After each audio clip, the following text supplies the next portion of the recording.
जय बाबा की।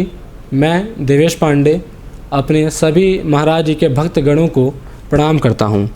आज मैं एक महान व्यक्ति के समक्ष मौजूद हूँ जिनके ऊपर महाराज जी की असीम दया है। वो इस तरह कि वे गौसेवा आयोग उत्तर प्रदेश के अध्यक्ष हैं।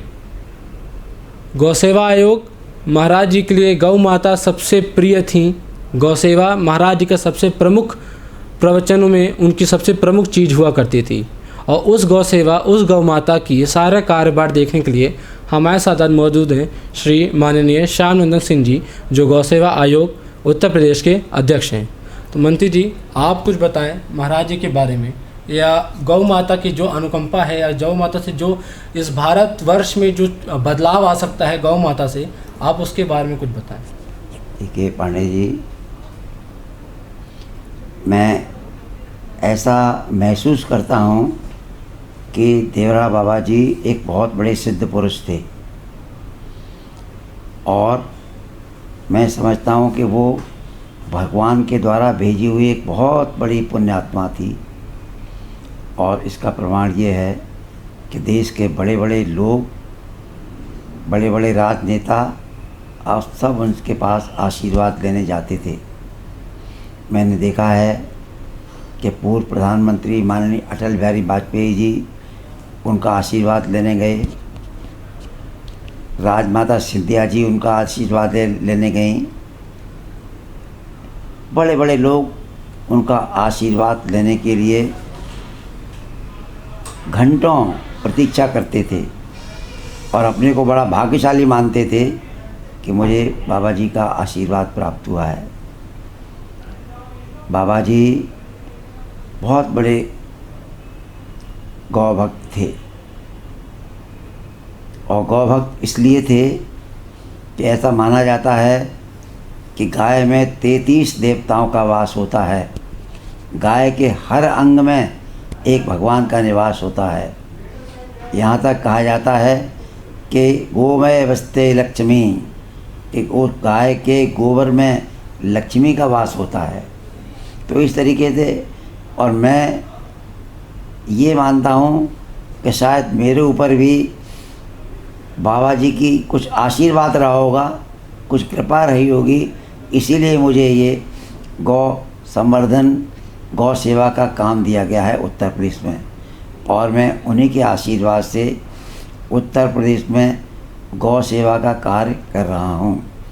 गौ सेवा आयोग के उत्तर प्रदेश का कार्य मुझे दिया गया है, वो जिम्मेदारी मुझे दी गई है। और उत्तर प्रदेश गौ सेवा आयोग के कार्य क्षेत्र में उत्तर प्रदेश में लगभग 5 से 47 ऐसी गौशालाएँ हैं जो रजिस्टर्ड हैं। उन गौशालाओं को गायों के लिए भरण पोषण का पैसा जो सरकार से जाता है उसका प्रबंध करना आयोग का काम है। हम ये भी अभियान चला रहे हैं कि जितनी भी गौशालाएँ हैं वे अपने में आत्मनिर्भर बने, यानी आगे चल कर के सरकार के पैसे पर निर्भर ना रहें। इसलिए हमने ये अभियान चलाया है कि गौशालाओं के पास गायों का गोबर है, जिसे हम गोमय कहते हैं। उसका सांस्कृतिक नाम, गोबर का नाम गोमय है। तो उनके पास एक तो गोबर गोमय है और एक यूरिन है। इनकी विभिन्न प्रकार की चीज़ें बनती हैं जिनसे पैसा कमाया जा सकता है, और उस पैसे से इनकी आमदनी बढ़ सकती है। बहुत सी गौशालाओं में हमने अभियान चलाया है कि वो गोबर से खाद बनाएं। खाद नहीं बना सकते हैं तो वो गोबर के लकड़ी के लट्ठे बनाएं।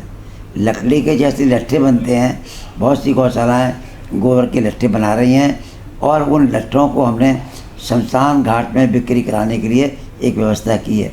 गोबर के गमले बन रहे हैं, उसके लिए हम कोशिश कर रहे हैं कि वन विभाग में जो गमले लगते हैं, जिन छोटे गमलों में वो पौधे रखे जाते हैं, वो पौधे पन्नी में न लग करके उन छोटे छोटे गमलों में रखे जाएं। ये सारा काम चल रहा है। पिछले वर्ष हमने एक अभियान चलाया था दिवाली से पहले कि इस वर्ष दिवाली गोबर के दियों से मनाई जाए। उसका अच्छा प्रभाव हुआ, जगह जगह गोबर के दिए बनने लगे।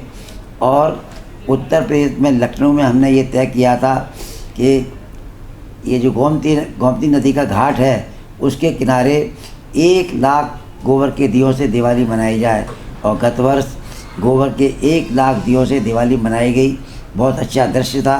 तो आज धीरे धीरे गाय की कीमत बढ़ रही है। गाय को लोग इसलिए छोड़ देते थे, वो समझते थे जब गाय दूध नहीं दे रही है तो गाय बेकार हो रही है। आज लोगों को लग रहा है कि जो गाय दूध नहीं दे रही है वो भी हमारे काम की है। उसका गोबर है, उसका मूत्र है, बहुत सी चीज़ें बन रही हैं, दवाइयाँ बन रही हैं, उनसे अगरबत्ती बन रही हैं, धूप बत्ती बन रही हैं, तमाम चीज़ें बन रही हैं। तो ये चीज़ों का हम प्रचार कर रहे हैं, लोगों को उसका मोटिवेट कर रहे हैं कि आप अपनी गौशालाओं में इन चीज़ों को बढ़ाइए। जो बहुत बड़ी बड़ी गौशालाएँ हैं, 1-2 उनको हमने कहा है कि वे अपने यहाँ बायोगैस के प्लांट लगाएं। बायोगैस के प्लांट में वहाँ बिजली फ्री मिलती है, अपने किचन के लिए गैस फ्री मिलती है, और सबसे बड़ी बात उसमें जो खाद निकलती है वो जाती है। तो बायोगैस के प्लांट लग रहे हैं, ये सारे यंत्र लग रहे हैं। हम बहुत इससे गौ माता का सम्मान बढ़ेगा। गौ माता को लोग, जो गौ माता को सम्मान नहीं मिलता था ये कह करके कि गाय बेकार हो गई, गाय किसी मतलब की नहीं रही, इसलिए इन अभियानों से गौ का सम्मान बढ़ेगा। ये मैं समझता हूँ ये सब बाबा जी की कृपा है। और शायद मैं यही मानता हूँ कि बाबा जी का कुछ आशीर्वाद है मेरे लिए, इसलिए मुझे बाबा जी के आशीर्वाद से ये गौ सेवा आयोग का काम दिया गया। तो मंत्री जी, ऐसा आपके जो आपने अभी सब बताया उससे हम ये भी देख सकते हैं कि गाय आने वाले समय में लेने वाली नहीं देने वाली बन जाएगी। जो गौपालक होंगे वो गौ माता को छोड़ना इसलिए नहीं करेंगे क्योंकि वो उनको कुछ ना कुछ दे रही हैं, उनके ऊपर भार नहीं बन रही हैं। इसी में एक अभियान हमने ये भी चलाया है, जो बेसहारा गाय हैं और जो बेसहारा गाय सरकारी आश्रय केंद्रों में टिकी हुई हैं या घूमती फिरती हैं, उन गायों को अगर कोई किसान 4 गाय लेगा तो उसको भी 30 रुपया प्रति गाय के हिसाब से मिलेगा। यानी एक किसान अगर 4 गाय लेता है तो उसको गाय के भरण पोषण के लिए 900 रुपया महीना मिलेगा, और साल भर में 600 रुपया मिलेगा उसको। तो गाय, बहुत से ऐसे लोग हैं जो 4 गाय लेकर के केवल सरकार से पैसा ले रहे हैं और उनके गोबर से खाद बना करके बेच रहे हैं। इससे लोगों को लग रहा है कि अब गाय हमारे लिए अनुपयोगी नहीं है, गाय हमारे लिए उपयोगी है। मैं समझता हूँ समाज में फिर से धीरे धीरे गाय को वही मान्यता प्राप्त होगी जो पहले कभी हुआ करती थी। लोग अपने घरों में गाय को इसलिए रखते थे कि गाय के रखने से हमारा घर पवित्र होगा, हमारे घर में पवित्रता आएगी, हमारे घर में गाय के कारण से देवताओं का वास आएगा। तो मंत्री जी, अगर आप कुछ हमारे लिए कुछ बोलें, जो गौ माता के लिए लेके, जो महाराज जी के लिए लेके हमने एक छोटा सा अभियान जो चालू किया है, अगर आप कुछ आशीर्वाद स्वरूप हमको कुछ कहें। आप बहुत अच्छा अभियान चला रहे हैं और इस अभियान से मैं समझता हूँ दोनों ही बातें होंगी। एक तो बाबा जी के प्रति जो लोग नहीं जानते हैं वो भी बाबा जी के नाम से आशीर्वाद लेंगे, और आप जो अभियान चला रहे हैं उसे समाज में गाय का पुनर्स्थापन होगा, गाय को फिर से वही महत्व धीरे धीरे मिलेगा। धन्यवाद।